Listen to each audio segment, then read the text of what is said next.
प्रदेश में आप इन दिनों कहीं पर भी घूमने निकले या फिर जाएंगे, बाईपास हो या फिर कोई अन्य क्षेत्र, बस आप नजर घुमाइए, आपको फलाने कॉलोनाइजर की एक कॉलोनी कटती हुई जरूर दिख जाएगी। जी हाँ, कोई सा भी क्षेत्र हो, जंगल का क्षेत्र हो, लेकिन कॉलोनी वहां पर कट रही है। प्रदेश के मुखिया मोहन यादव का जो गृह क्षेत्र है, वहां पर भी जमीन अब कम पड़ने लगी है। सच में, इसलिए अब तालाब पर जमीन काटने की तैयारी शुरू कर दी गई है। अब आप सोच रहे होंगे कि आखिरकार तालाब पर जमीन?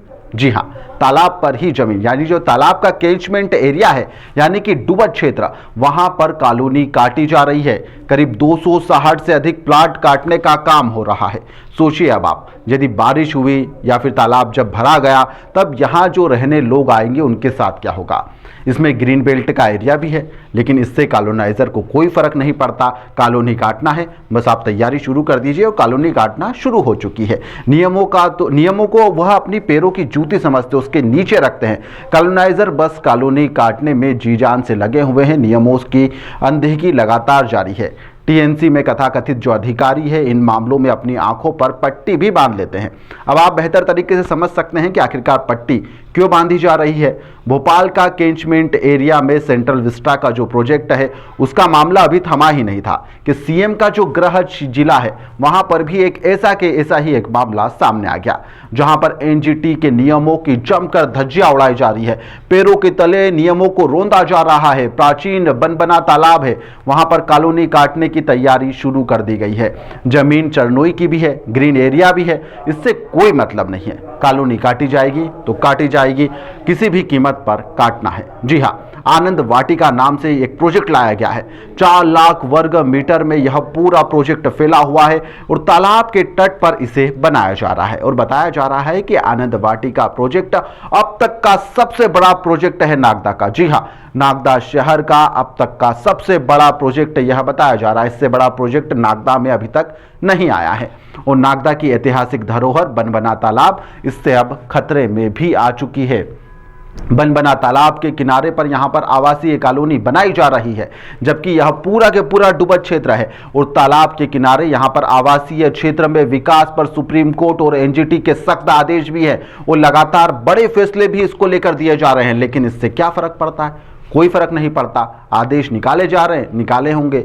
आरोप है कि यहां पर नागदा में मास्टर प्लान 2021 में ग्रीन बेल्ट में स्थित ग्राम पालिया कला के भूमि सर्वे क्रमांक 1378 एवं 1379 के संपूर्ण भूभाग ग्रीन बेल्ट में था। लेकिन जादूगरी देखिए, अब ग्रीन बेल्ट से ही इसे हटा दिया गया है। किस अधिकारी ने ऐसा करा, किस मंत्री की शह पर या किस विधायक की शह पर, यह कहा नहीं जा सकता। ग्रीन बेल्ट के जो कागज थे वह ऑनलाइन पर चढ़े हुए थे कि यह जमीन ग्रीन बेल्ट की है, लेकिन अब वह हट चुकी है। गोचर की भूमि पर अतिक्रमण किए जाने के आरोप लगातार लगाए जा रहे हैं, लेकिन अधिकारियों को इससे कोई मतलब नहीं है। लगातार शिकायतें की जा रही है, लेकिन अधिकारी अपनी मस्ती में मदमस्त है। आरोप है कि आनंद वाटिका जो प्रोजेक्ट है, उससे जल निकाय बनबना तालाब के अस्तित्व पर जो संकट है वह पैदा हो सकता है। तेजी से यहां पर निर्माण कार्य किया जा रहा है। कॉलोनी के निर्माण से यहां पर सैकड़ों मकान का कचरा और सीवरेज भविष्य में उसी पूरे क्षेत्र को प्रभावित भी कर सकता है। सोचिए, जो इस कॉलोनी में घर लेंगे उन लोगों को बारिश के समय कितनी ज्यादा समस्या का सामना करना पड़ेगा। लेकिन पैसों की भूख के आगे किसी की परेशानी कोई मायने नहीं रखती है। इसकी शिकायत के बाद में यहां पर इसकी शिकायत लगातार की जा रही है। कई विभागों को शिकायत की गई। भोपाल अपर आयुक्त ने भी उज्जैन कलेक्टर और भोपाल टीएनसी को इस मामले में पत्र लिखा है। अतिक्रमण की शिकायत की गई है और कहा गया है कि जांच कीजिए इस मामले में। यह लेटर अभी आप देख भी सकते हैं। जी हाँ, इस मामले को लेकर एसडीएम से हमने बात करने की कोशिश करी। हमारे संवाददाता सत्येंद्र सिंह शेखावत ने जब इनसे फोन लगाया, इनसे मिलने के लिए पहुंचे, लेकिन एसडीएम साहब यहां पर नहीं मिले। मामले को लगातार वह टालते रहे। इस मामले में शिकायतकर्ता एडवोकेट अभिषेक चौरसिया सामने आए, जो लगातार इस मुद्दे को उठा रहे हैं, लगातार अलग अलग जगह पर शिकायत कर रहे हैं और इस तालाब को लेकर लड़ाई भी लड़ रहे हैं। लपेटा से खास चर्चा इन्होंने करी और यहाँ पर जो आनंद वाटिका प्रोजेक्ट है उसमें कैसे और कौन कौन गड़बड़ी कर रहा है, इस बारे में उन्होंने आरोप लगाए हैं। यह आरोप आप भी सुनिए। मेरे द्वारा पिछले कुछ माह से नागदा में बनबना तालाब, जो कि एक प्राचीन धरोहर है इस शहर की, और जिसे वर्ष 1918 में ग्वालियर एम्पायर स्टेट द्वारा नागदा के किसानों के लिए और स्थानीय जन मानस के लिए उसे स्थापित किया गया था। उसके आसपास की गोचर की भूमि के अतिक्रमण का और उस तालाब के अस्तित्व पर जो प्रहार किया जा रहा है, उसके संबंध में एक शिकायत मैंने पूर्व में कई माह से निरंतर शासन और प्रशासन के समक्ष उठाने का प्रयास किया है, जिसमें अभी हाल में ये एक आनंद वाटिका नामक एक प्रोजेक्ट है, जो कि शहर का लगभग अब तक का सबसे बड़ा मेगा प्रोजेक्ट है, और यह 4 लाख वर्ग मीटर में फैला हुआ है, और ये तालाब के एकदम तट पर स्थित है, और इसके अंतर्गत 260 से ज़्यादा प्लॉट का कटान करके एक कॉलोनी का निर्माण किया जा रहा है, जो कि इस ऐतिहासिक धरोहर के भविष्य पर प्रश्न चिन्ह खड़ा कर रहा है। हाल ही में सुप्रीम कोर्ट और एनजीटी के द्वारा कई ऐसे ऐतिहासिक फैसले दिए गए हैं और सख्त निर्णय दिया गया है कि तालाब, झील, झरने आदि के आसपास किसी भी प्रकार का रिहायशी निर्माण न किया जाए, लेकिन उन सबको आदेश दिए जाने के बावजूद प्रशासन द्वारा इसमें कोई ठोस कार्रवाई नहीं की जा रही है।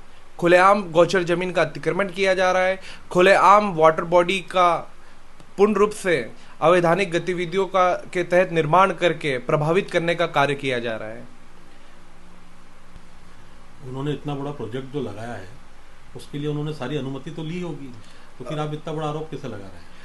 मेरा आरोप लगाने का सबसे बड़ा कारण ये है कि वो जो भूमि सर्वे क्रमांक जो ग्राम पाडलिया कला नगर पालिका सीमा में स्थित है, उसके भूमि सर्वे क्रमांक 1378 और 1379, जो कि नागदा के मास्टर प्लान में 2021 के मास्टर प्लान के जो प्रारंभिक रूप से वो ग्रीन बेल्ट में स्थित था, और उसके बाद वो 2020 में जब उसका लॉन्च किया गया, फाइनल जो उसकी ड्राफ्टिंग करी गई, तो उसमें वो ग्रीन बेल्ट से सिकुड़ गया। और चूंकि माननीय सर्वोच्च न्यायालय का आदेश है कि ग्रीन बेल्ट के अंदर की भूमियों को परिवर्तित नहीं किया जा सकता है, लेकिन टाउन एंड कंट्री के कुछ जिम्मेदार तथाकथित अधिकारियों की मिली भगत से उक्त कॉलोनाइजर द्वारा पूरा उस ग्रीन बेल्ट से सर्वे के अंतर्गत 4 लाख स्क्वायर फीट की भूमि को बाहर निकाल लिया गया, जबकि वो पूरा एरिया कैंचमेंट एरिया है और तालाब का डूबत क्षेत्र है, जहां पर हर बारिश में स्टेट हाईवे 65 जो उसके तालाब के समीप लगा हुआ है, उस तक पूरा पानी आ जाता है। फिर ऐसे में लोगों के जनजीवन को प्रभावित किया जा रहा है। वहाँ मकान जो बनेंगे उसकी सुरक्षा कितनी प्रभावी हो पाएगी, यह सबसे बड़ा प्रश्न चिन्ह है। और ग्रीन बेल्ट आखिर किस परिस्थितियों में बदल दिया गया, यह सबसे बड़ा प्रश्न है कि जो रिकॉर्ड में जो चीज़ पूर्व में ग्रीन बेल्ट थी और वो ग्रीन बेल्ट से हट कैसे गई, इसके पीछे कहीं ना कहीं बहुत बड़ा जांच का मामला है। इस मामले को लेकर के आपने उच्च अधिकारियों में कहाँ शिकायतें करी? मेरे द्वारा इसमें पूर्व में स्थानीय एसडीएम महोदय को मैंने शिकायत करी थी। उनके द्वारा भी जब कोई कार्रवाई नहीं की गई तो मैंने इस संबंध में नगर पालिका से लेके कलेक्टर महोदय को शिकायत करी।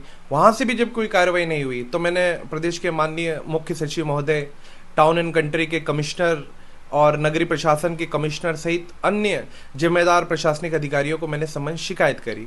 लेकिन जब कोई मुझे इस संबंध में न्याय नहीं मिला तो अब मेरी आगे की रणनीति राष्ट्रीय हरित अधिकरण यानी कि एनजीटी और माननीय उच्च न्यायालय में याचिका लगा करके इसके तालाब जो कि हमारे शहर की ऐतिहासिक धरोहर है, इसके संरक्षण की लड़ाई अब लड़ने का रणनीति तैयार की गई है।